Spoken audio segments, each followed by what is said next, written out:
महात्मा गांधी और लाल बहादुर शास्त्री जी का आज जन्म दिवस है। महात्मा गांधी जी के बारे में तो इससे पहले हम कई बार आपको बता चुके हैं। आज आपको हम लाल बहादुर शास्त्री जी के बारे में कुछ बातें बताएंगे, उनसे कुछ अनछुए पहलू जो हम सभी को मालूम होना चाहिए। लाल बहादुर शास्त्री जी का जन्म 2 अक्टूबर सन 1904 को बनारस में हुआ था। वहां पे जगह है मुगल सराय के पास में हुआ था। तो लाल बहादुर शास्त्री जी है ना, जिस घर में पैदा हुए थे वो बहुत गरीब घर से थे, आर्थिक स्थिति उनकी बहुत अच्छी नहीं थी। तो जब वो थोड़ा बड़े हुए, अब बड़े होने के बाद जो है स्कूल स्कूल जाने लगे। ये सब जो कि स्कूल इनका पड़ोस गांव में था और इनके गांव में कोई स्कूल नहीं था। तो क्या करते थे बच्चों, नदी में तैर के स्कूल जाया करते थे। और तैरते कैसे थे बच्चों, अपनी जो ड्रेस थी उनकी ड्रेस निकाल करके अपनी कॉपियां किताबें तख्ती वख्ती उसमें जो है शर्ट के अंदर मिलाई और अपनी सिर पे रख के पैंट नीचे पहने थे। तो पैंट जब निकलते थे नदी पार करके तो पैंट गीली मिलती थी और शर्ट उनकी सूखी मिलती थी। बच्चों मालूम ऐसा क्यों? क्योंकि उनके पास में नदी पार करने वाली नाव वाले को देने के लिए पैसे नहीं थे। इसलिए वो क्या करते थे, क्या पढ़ाई ना छूट जाए डेली स्कूल जाते थे, बल्कि उनके पास में नाव वाले को देने के लिए पैसे नहीं थे। ये थी लगन उनके पढ़ाई के लिए। अब इसके बाद जब बच्चों मालूम है स्कूल में जाते थे, स्कूल में टीचर उनको बहुत परेशान करते थे इस बात के लिए, शर्ट इसकी सूखी हुई है और पैंट इसकी गीली है। क्या टीचर को नहीं मालूम था, लेकिन जिस दिन टीचर को ये मालूम चला कि ये बहुत गरीब परिवार से आता है, पढ़ने में बहुत मन लगता है इसका और नाव वाले को देने के लिए पैसे नहीं है, बावजूद जो नदी तैर के स्कूल आता है। बहुत अफसोस हुआ कि इस बड़ी गरीब बच्चे को हमने, और इतना इंटेलिजेंट बच्चा, पढ़ने में इतना मन लगता है, उस बच्चे को हमने इतना परेशान किया। कुछ दिनों के बाद में प्रिंसिपल साहब ने ये बताया कि बच्चों कल जो है इंस्पेक्शन करने वाले आएंगे, तो सब बच्चे जो है ना अपने बालों में बढ़िया बढ़िया सा तेल डाल के आएंगे अपने बालों। ठीक है, अब ये घर पहुंचे। बच्चों आप जानते हैं इनके पास इतने पैसे नहीं थे कि दुकान से जाकर ये तेल भी खरीद सके। स्कूल भी जाना था इन्हें, क्योंकि गणित इनका बहुत प्रिय विषय था इनका। अगर स्कूल नहीं जाएंगे अगर तो पढ़ाई छूट जाएगी, स्कूल जाएंगे अगर तो बालों में तेल डालना पड़ेगा। तो उन्होंने बीच का रास्ता निकाला, जब उन्होंने अपने उस तरह से घर पे जो है बाल साफ कर दिए, ना होंगे बाल ना खरीदना पड़ेगा तेल। और उसके बाद वो स्कूल जो है संजय होकर के बिल्कुल स्कूल पहुंचे, तेल भी उनको नहीं खरीदना पड़ा और स्कूल में भी जो है उनका निरीक्षण हो गया। बड़े होने के बाद में इनकी शादी भी हो गई। शादी के बाद में जो इनकी धर्मपत्नी जी थी उनका नाम था ललिता जी। और असहयोग आंदोलन के दौरान इसके बाद ये महात्मा गांधी जी से ऐसे जुड़ने के बाद में महात्मा गांधी जी जो भी आंदोलन करते थे, शास्त्री जी उनके साथ रहा करते थे। अब इस चक्कर में उन्हें ना मतलब कई बार बच्चों अंग्रेजों ने जेल में भी डाला। एक बार जब शास्त्री जी जेल के अंदर बंद थे, तब इनकी जो धर्मपत्नी है ललिता जी, ललिता शास्त्री जी, वो जेल के अंदर अपनी साड़ी में छिपा के जो है ना 2 आम ले आई। ही वो अंदर पहुंची, चुपके से साड़ी से निकाल के उन्होंने आम दिया जेल के अंदर। वो चीख पड़े, जेलर साहब मेरी पत्नी जो है मेरे लिए आम लेके आई है। जेलर भी कतई स्तब्ध रह गया बिल्कुल, अरे चौंक गया। बताइए कितना महान आदमी है कि जेल के प्रोटोकॉल के अंदर बाहर से कोई चीज लाना मना होता है, और उनकी पत्नी कुछ समझ के कि मेरा आदमी है जेल के अंदर है, देश के लिए लड़ रहा है, आम लेके आए। उन्हें आम लेने से मना कर दिया। क्यों? क्योंकि कानून के खिलाफ था ये। नेहरू जी के बाद में जब ये देश के प्रधानमंत्री बने बच्चों, उस समय मालूम है पाकिस्तान से युद्ध हुआ था, पाकिस्तान से लड़ाई हुई, बहुत लंबी लड़ाई हुई, और भारत की सेना ने पाकिस्तान की सेना को धूल चटा दी बिल्कुल, या कहें उनके लाहौर तक कब्जा कर लिया। पाकिस्तान के जो प्रधानमंत्री थे, राष्ट्रपति थे, उन्होंने अमेरिका से कहा, उस समय अमेरिका पाकिस्तान का सपोर्ट करता था उस समय, कि भैया भारत पे आप दबाव डालिए कि भारत जो है वो हम पे लड़ाई बंद कर दे। तो अमेरिका ने जो है कहा भारत से कि भारत जो है वो अपनी लड़ाई को रोक दे यहाँ पे। अब इसके बाद अमेरिका ने धमकी दिया, अमेरिका ने धमकी दी भारत को। उस समय बच्चों ना भारत में अनाज की पैदावार बहुत कम थी उस समय, तो अमेरिका से लाल गेहूं आता था, बहुत थर्ड क्वालिटी थर्ड ग्रेड का गेहूं हुआ करता था, जानवर जो खाया करते थे वो जो है वो हमारे गरीब देशों को, भारत गरीब देश था काफी उस समय, तो उस समय वही थर्ड ग्रेड का जो है गेहूं हमें खाने को दिया करता था अमेरिका। तो अमेरिका ने कहा कि तुम लोगों के गेहूं रोक देंगे, भूखे मर जाओगे, इसलिए पाकिस्तान से अपनी सेना वापस बुला लो। तो बच्चों लाल बहादुर शास्त्री जी कहते हैं ना, इतने फौलादी इंसान थे, उन्होंने साफ मना कर दिया। उन्होंने अमेरिका तक जो पावर, वर्ल्ड पावर था उस समय भी, अमेरिका से तक वो लीडर है, उन्होंने साफ मना कर दिया, बंद करना है गेहूं बंद कर दो, लेकिन खुददारी के साथ अपना जीवन जीऊंगा। हमारे देश के लोग खुददार हैं। ये नहीं है कि आप हमें गेहूं का वो देके डरा के कि हम गेहूं रोक देंगे तो हम भूखे मर जाएंगे। भूखे मरना पसंद करेंगे लेकिन मरेंगे शान से। तो शास्त्री जी ने कहा अन्न का पैदावार तो बहुत कम है, तो क्या किया जाए ऐसे में, ऐसे तो लोग भूखे मर जाएंगे। तो उन्होंने एक दिन अपने परिवार में, अपने घर में, अपनी जो धर्मपत्नी है ललिता जी, उनसे कहा ललिता जी आज जो है आप घर में खाना नहीं बनाएंगे, आज हम सब लोग भूखे रहेंगे। भूखे रहने के बाद जब सुबह जो है उठ के देखा कि सब सही सलामत है, किसी की तबीयत खराब नहीं हुई है, तो वो समझ गए कि एक दिन तो आदमी भूखा रह सकता है। ठीक अगले दिन सुबह लाल बहादुर शास्त्री जी ने समस्त देशवासियों से हफ्ते में एक दिन सोमवार को उपवास रखने का आग्रह किया। इस एक कॉल के बाद करोड़ों करोड़ों देशवासियों ने हफ्ते में एक दिन अन्न का त्याग किया, जिससे उन मुश्किल हालातों में भारत के सामने गेहूं आयात करने का थोड़ा दबाव कम हुआ। पाकिस्तान के इशारे पर वर्ल्ड पावर अमेरिका की भारत को गेहूं निर्यात ना करने की धमकी देने के बावजूद शास्त्री जी ने स्वयं व अपने देशवासियों के द्वारा एक दिन अन्न का त्याग करके अपनी दृढ़ संकल्प शक्ति का परिचय दिया और देश के सामने एक नजीर पेश की कि एक नेता किस तरह से जन नेता बन सकता है। बच्चों इसके बाद जो है एक बार जब भारत और पाकिस्तान की जब लड़ाई हो रही थी सन 1965 के आसपास में, तो यहां से भारत से जो है ना लाल बहादुर शास्त्री जी ताशकंद जा रहे थे समझौते के लिए। तो जैसे ही वो दिल्ली हवाई अड्डे पे पहुंचे तो वहां पे पत्रकारों ने पूछ लिया कि शास्त्री जी आपकी हाइट तो केवल 5 फुट 2 इंच है, आपकी हाइट 5 फुट 2 इंच है, छोटे से लगते हैं आप बिल्कुल। और जो पाकिस्तान का जो प्रधानमंत्री है, राष्ट्रपति है, कोई खान थे, वो तो 6 फीट या 6 फीट 2 इंच के हैं, वो तो आपसे बहुत लंबे हैं, तो आपको वहां पे जाके बात करते हुए अजीब नहीं लगेगा? तो मालूम मैंने क्या जवाब दिया, और जब मैं उससे बात करूंगा तो मेरी निगाहें जो है ना, मेरा सिर है फक्र से ऊंचा होगा और उसकी आंखों में आके डाल के बात करूंगा मैं, और जब वो मुझसे बात करेगा तो निगाहें नीचे करके बात करेगा मुझसे। अपनी पॉजिटिविटी, अपनी सकारात्मक सोच दिखाई, और वो हल्का फुल्का माहौल था, हंसी खुशी का माहौल था।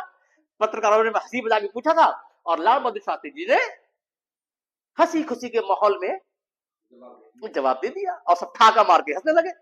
रुक दो, लाल बहादुर शास्त्री जी ने कभी भी सरकारी पैसे का कभी दुरुपयोग नहीं किया उन्होंने कभी, यानी सरकारी पैसा जो है उसको कभी अपने अपने निजी खर्चे के लिए कभी इस्तेमाल नहीं किया उन्होंने। ये समझ लो बच्चों, देश के प्रधानमंत्री रहते तो उनके पास तो सारे चीजें उनके अंडर में थी, वो चाहते बड़ी से बड़ी, लंबी से लंबी जो गाड़ियां हैं उससे चल सकते थे। उनके पास में अपनी एक भी गाड़ी नहीं थी। देश का प्रधानमंत्री और उसके बाद अपनी गाड़ी ना हो, उस समय उनकी गाड़ी नहीं थी। एक सरकारी गाड़ी थी, इम्पाला नाम की, इम्पाला नाम की सरकारी गाड़ी थी, जो भी विदेशी लोग यहाँ पे आया करते थे तो उनको वो ले जाती थी, ले जाती थी। विदेशियों के, विदेशी मेहमानों के लिए वो गाड़ी इस्तेमाल करते थे। और खुद की जो गाड़ी थी उनकी सरकारी गाड़ी, वो थी एम्बेसडर, चलती थी पहले बहुत सरकारी गाड़ी, खुद चलते थे एम्बेसडर सरकारी गाड़ी से, एम्बेसडर। तो सरकारी काम करते थे उससे, वो अपने पर्सनल काम के लिए वो है कभी भी सरकारी गाड़ी का इस्तेमाल उन्होंने नहीं किया। एक बार की बात है बच्चों, शास्त्री जब घर पे नहीं थे तो, या हो सकता सो गए हो जल्दी, तो उनका जो बच्चे थे, उनके बच्चे जो हैं उनको बिना बताए उनकी गाड़ी जो है इम्पाला गाड़ी, महंगी वाली गाड़ी, वो जो है अपने दोस्त क्या ले गए, दोस्त क्या पार्टी वार्टी करने के लिए।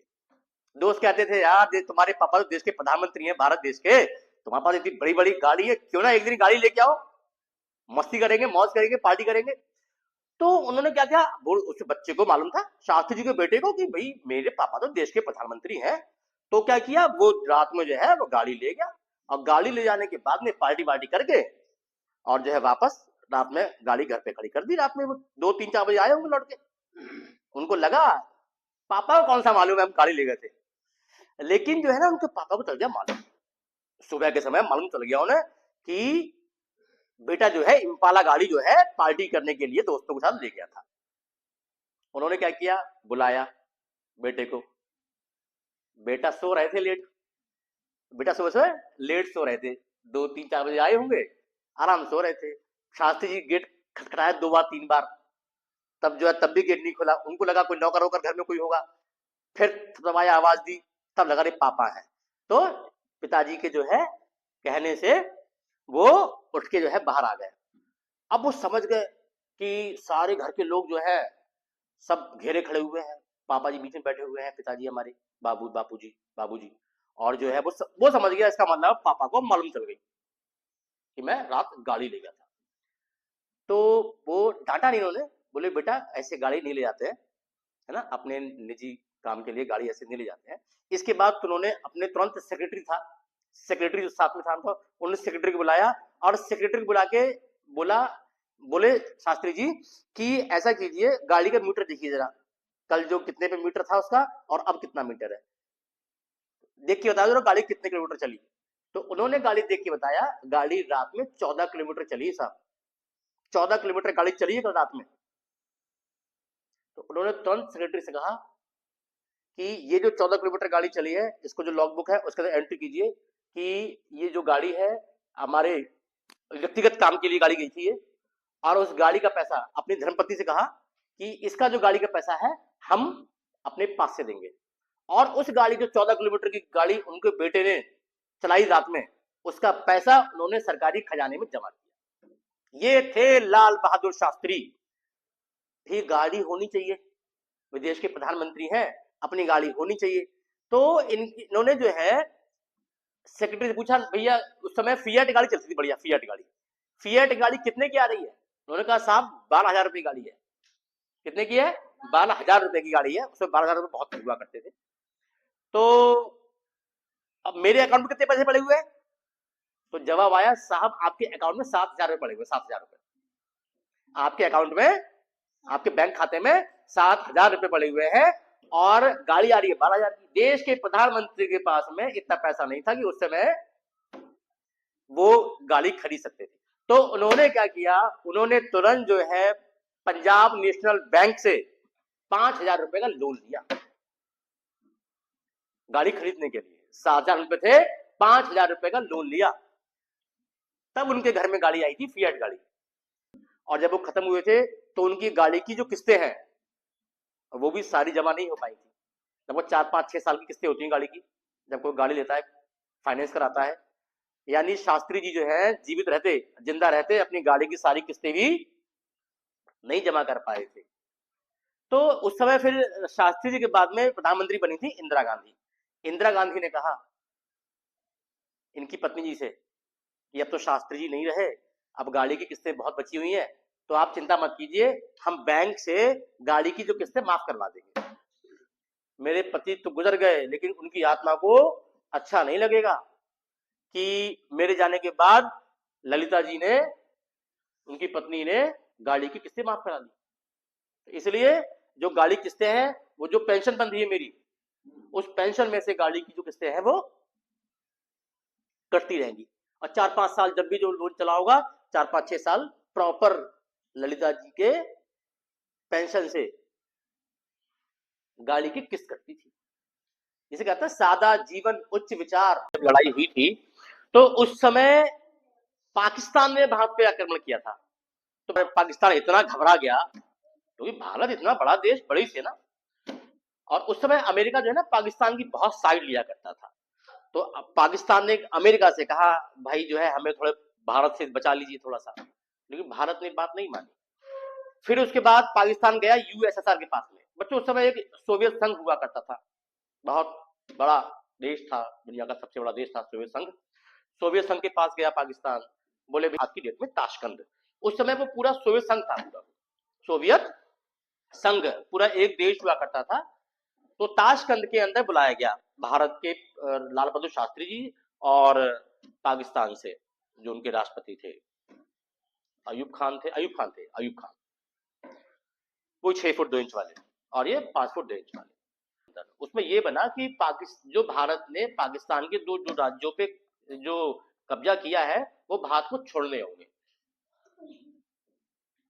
तो ठीक है, जब सोवियत संघ ने बचाव किया तो भारत ने वो उस पर साइन कर दिए, लेकिन शास्त्री जी बहुत परेशान थे उस दिन, तो शास्त्री जी का मन था नहीं, किसी भी तरह से शास्त्री जी का मन था नहीं कि वो 2 राज्य वापस करने का।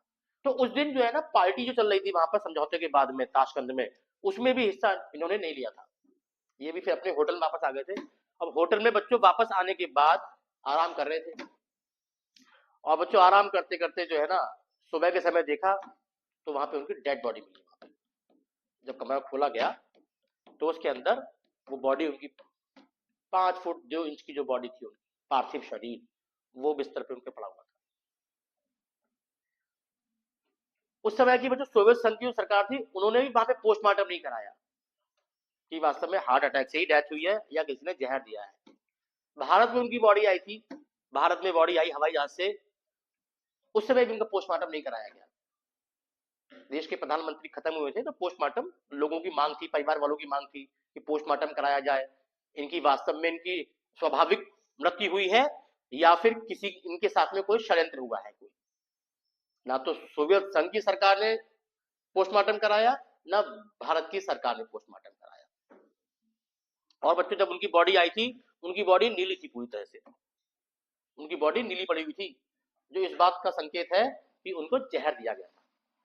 और सबसे बड़ा जो है बच्चों जो है ना उनका, जब ये कहते हैं वहां पर कि संयुक्त सोवियत संघ के अंदर कि जो उनका एक रसोईया खुद का रखते थे, देखो वो पूरे शाकाहारी थे लाल बहादुर शास्त्री जी, मीट मच्छी कुछ नहीं खाते थे वो, तो वो अपना रसोईया अपने साथ में रखते थे। पता नहीं विदेश में कौन जो है कैसा कहाँ खाने को मिले, किन बर्तनों में मिले खाने के लिए, उनके रसोईया, उनके बर्तन, उनके डॉक्टर सब उनके साथ में रहा करते थे।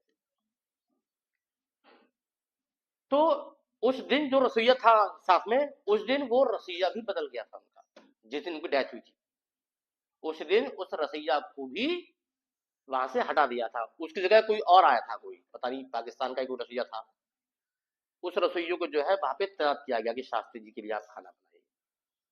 अब ये संभावना जताई जाती है, जो निष्कर्ष निकल के आए हैं कि वो जो रात में दूध पीते हैं उनके दूध में ही जहर मिला दिया गया और उस दूध को पीने से शास्त्री जी की मृत्यु हो गई। क्योंकि स्वाभाविक डेथ के इसलिए बात ये नहीं मानी जाती है, जो डॉक्टर की टीम उनके साथ में गई थी ना, तो डॉक्टर क्या करते हैं ना, वो हर घंटे पे जो है ना चेक करते हैं स्वास्थ्य कैसा है, हेल्थ कैसी है प्रधानमंत्री की, हमारे मंत्री जी की तबीयत खराब तो नहीं हो रही है, हर घंटे पे चेकअप होता है।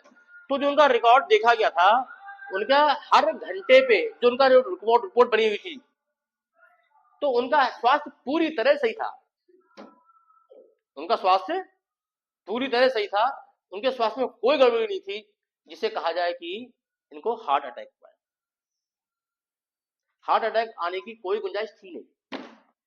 तो लाल बहादुर शास्त्री जो है वो जाते जाते ऐसे गए कि उनकी मौत का पता भी नहीं चला, और इसके अलावा ना भारत की सरकार ने जानने की कोशिश करी और ना वहां किसी ने बताया।